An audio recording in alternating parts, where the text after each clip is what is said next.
Vignettes with Reddit, r/IAMA. I am a survivor of a school shooting. Ask me anything.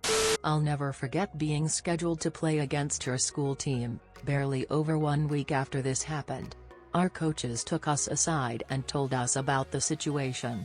Obviously we all knew about the shooting, but I was personally sure that the game would be cancelled. It was not. They asked us to try to understand the gravity of the tragedy, and told us the best thing we could do in our situation is play our best, keep in kind spirits, be a good sport so that the school could start to return to normal again. I remember thinking that was so fucked up, but I knew it was a decision from higher up. And in retrospect, cancelling the game would not make things better. Our team brought roses and attached names of each player from the roster, and at the end of the game when we shook hands, gave one to each player of your volleyball team. I hugged the other DS when I saw the look on her face. I really understand my coach's wisdom now in playing that game. It was really only 1 week later, but we all wanted to do anything we could to help. Everything my coach told to my team about showing solidarity, I understood better than I had before. This was just the junior varsity game, and it all happened so fast, but I'll never forget it.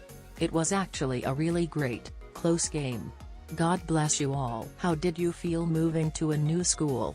Did you move immediately after the incident or at the end of the year? I agree with sporting events helping to heal. I went to a college football game that the higher-ups had debated canceling, hours after a woman decided to drive into the crowd of homecoming parade watchers. Looking back, I'm glad they held the game. It gave 60,000 plus of us in the stadium, and countless others, something to do other than sit at home glued to the news channels and cry. An immediate return to normalcy, if only for a while. I cried when other colleges showed their support, our rival waving our flag in their student section at their game that week, another school playing our alma mater on their bell tower, all of it. Thank you so much for your comment. And thank you to you and your wonderful school for being so supportive. I hope you're well. Moving to a new school was hard. I had to leave behind childhood friends and the place I grew up. I moved at the end of the year. Again, thank you. You're a wonderful person.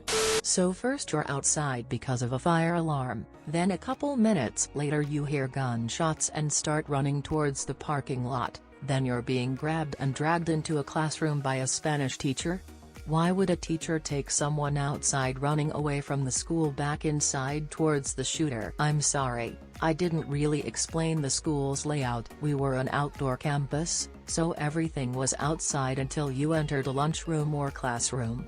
I wanted to go to the parking lot because it seemed the safest to me because the shooter was inside the lunchroom. The teacher grabbed me and pulled me inside, thinking it would be safer than running outside where the shooter could run out of the lunchroom and hurt me too. I'm a teacher and the hold-in-place protocol is changing. Now we're instructed to try to get the hell out of the building in any way possible. Zoe, I'm so sorry you went through this.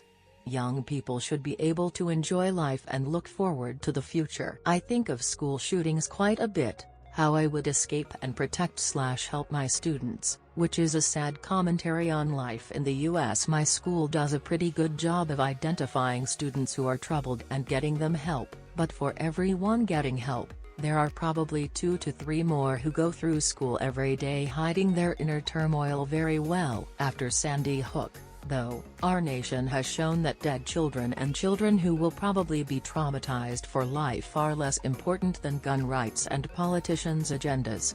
I recently moved away from Bellingham, to Charleston, oddly enough, and I remember hearing about this and feeling totally heartbroken for you guys. How are your fellow students/survivors doing these days? Your writing is beautiful. Thank you for sharing your story. I can imagine that was difficult. Thank you for the kind comment. A lot of the kids I grew up with also suffer from PTSD or other forms of mental illness due to the shooting. We've all graduated now and have moved on, but it's still a very strong thought in our minds. I can't speak for everyone though. I know I am late to the thread, but I did want to reach out to you. I am a survivor of a mass shooting. The only reason I am alive is the shooter ran out of bullets before getting to me. The person next to me wasn't so lucky.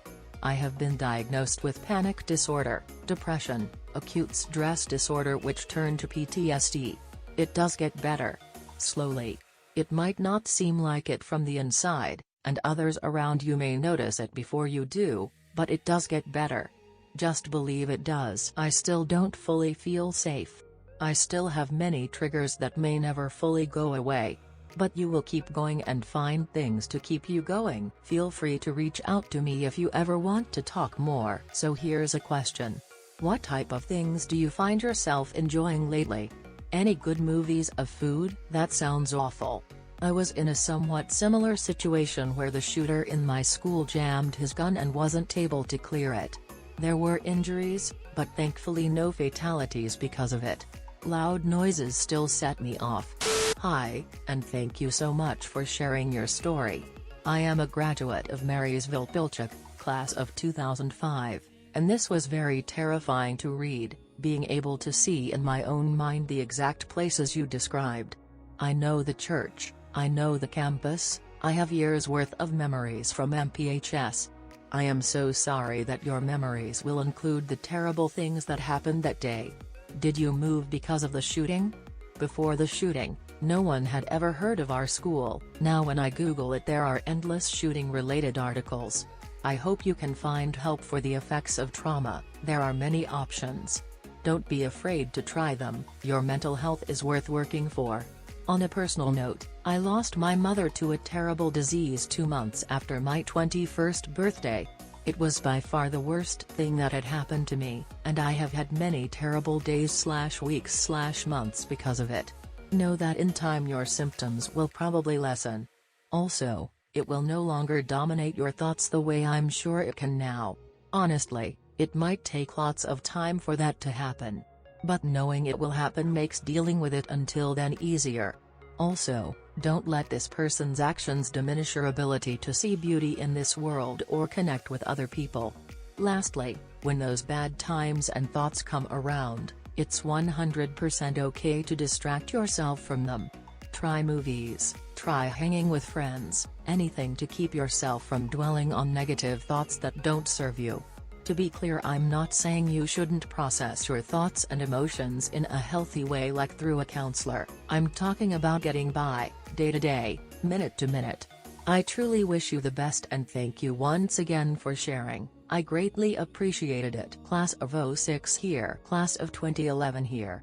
I was stationed in Monterey, California when I heard about the incident and could not believe it. Hey Reddit. I remember this vividly because I teach at a school down in Seattle and we had some students with friends and relatives at MPHS. This event prompted our school to develop a more robust emergency response plan, hire 24/7 security guards, and train some of the teachers in psychological first aid. It's incredibly helpful to hear you tell your experience of these events and, though I hope I never have to support students who have been in your shoes, I now feel more prepared to. I hope all the best for you and I really encourage you to explore writing as an option in your future. You've got some serious talent. How did the culture of your school change after the shooting? Could the school and/or your teachers have done anything more or differently afterwards? For those who are curious about this, mental health first aid is slowly growing. I have taken this course twice and it's pretty good for giving facts about mental health and dispelling myths and stigma. It would be great if teachers were getting this kind of training. I'm really glad to hear that your school started training its teachers. Psychological first aid is something I've never heard of. That sounds really interesting. What sort of things would psychological first aid involve? I could imagine how necessary it would be, but I've just never heard of anything like that before. I know from personal experience that dramatic events can lead to deep mental health issues, but getting that initial help to even just calm someone down sounds like a huge benefit. Hey, thanks for sharing this. I am also a school shooting survivor. I was actually shot. Silverado Middle School in Napa, CA in 1992. First period science class and a student pulls a .357 and shoots me and another student. I have all the newspaper articles saved. I still remember every second of it. I am 39 years old now and realize very much that this has affected me greatly. I get flashbacks when I smell fireworks. Have you talked about this with a therapist? I found that I didn't want to until many years later. At 14 I did not have the capacity to deal with it. I know you're not the one doing an AMA and you definitely don't have to answer, but if you feel like sharing, where were you shot? Does the physical part of the shooting still affect you today? Wow, I had no idea this happened and I lived in Napa after college. I'm the same age as you. I'm glad you made it. Are you getting therapy now? I'm 34 and spent most of my life in Calistoga, but I don't remember this at all. Maybe because it was targeted and not considered a school shooting in the sense of Columbine etc. Thank you for watching the video. If you're new, please be sure to subscribe, like and turn on post notifications so you never miss an upload. Post your own stories in the comments down below.